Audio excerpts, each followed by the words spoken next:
မင်္ဂလာပါကျွန်တော်ဒီနေ့မှာတော့ဂျပန် TikTok အကောင့်ကနေပြီးတော့ဝင်ငွေရတဲ့အကြောင်းလေးအနည်းငယ်ရှင်းပြမှာပေါ့နော်ဂျပန် TikTok မှာဝင်ငွေရတဲ့နီလန်းကအခုနောက်တစ်နည်းပေါ့နော်၃နည်းဖြစ်သွားပြီအဲ့ဒါပထမတစ်နည်းကကျွန်တော်တို့ point တွေစုပြီးတော့ဒါကဝင်ငွေရှာနေအဲ့နည်းကတော့ကျွန်တော်ခဏပြောပါတယ်အရန်ရှုပ်ပါတယ် VPN တွေရောသူကအချိန်တွေပေးရတယ်ပေါ့နော်ဒုတိယတစ်နည်းကတော့ကျွန်တော်တို့ online မှာကျွန်တော်တို့ရဲ့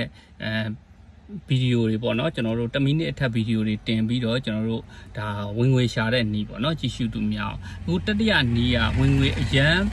အဆင်ပြေတဲ့နည်းပေါ့နော်အဲ့ဒီနည်းကိုဘယ်သူတွေသုံးသင့်လဲဘယ်သူတွေသုံးဖို့ပိုအဆင်ပြေလဲဆိုတော့ game ဆော့တဲ့ညီကိုတွေ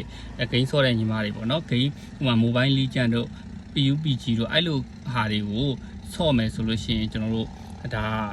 သူ event တွေ join ရတာပေါ့နော်အဲ့ဒါကလည်းကျွန်တော်ဝင်ငွေအရန်ရပါတယ်ပေါ့နော်ဒါကဟို game ဝါသနာပါတဲ့ညီငယ်ညီမတွေအနေနဲ့ကျွန်တော် Japan region account ဖွင့်ပြီးတော့အဲ့လိုမျိုး online game တွေကိုဆော့ခြင်းဖြင့်ဟိုဝင်ငွေတွေရနိုင်တယ်ပေါ့နော်ဒါကကျွန်တော်တည်သလောက်မျှဝေပေးတာပါ TikTok နဲ့ပတ်သက်တဲ့အကြောင်းအရာတွေကိုကျွန်တော်တည်သလောက်တွေအချိန်ရရင်ရဆိုကျွန်တော်ဟိုမျှဝေပေးတော့ပါမယ်ခင်ဗျာအားလုံးကြည့်ရှုပေးတဲ့တယောက်ချင်းစီတိုင်းကိုကျေးဇူးအထူးပဲတင်ရှိပါတယ်